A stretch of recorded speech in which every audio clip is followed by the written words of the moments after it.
All right, welcome to the second in the series of Let's Get Lean for Summer.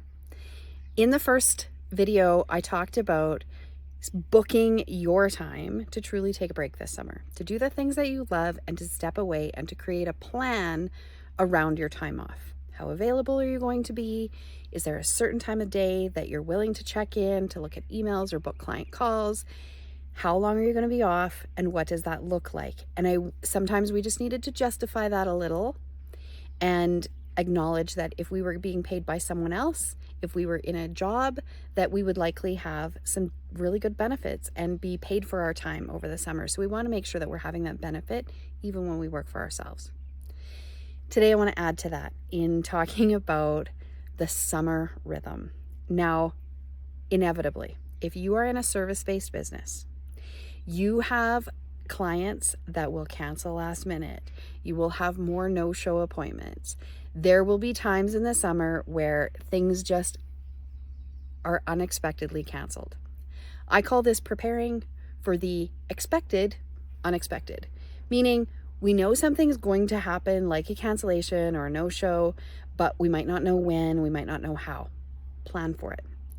If you have a no-show appointment, how are you going to deal with that? And plan for when you are going to be available to reschedule it.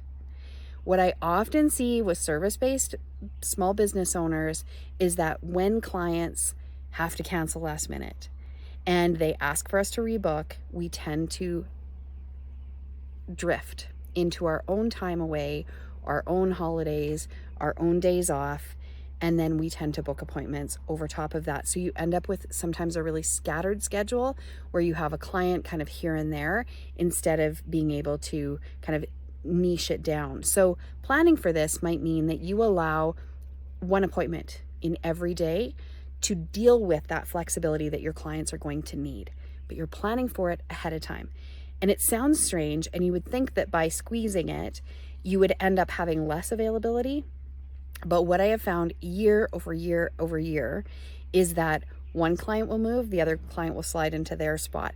And eventually it all shifts around and it will still fit into the schedule that you are managing and controlling. So your tip number 2 is to plan for the expected, unexpected, and deciding on how you're going to plan for cancellations and what that looks like in your schedule this summer. Thanks so much. I'm Carrie Lutzen with Be the Anchor.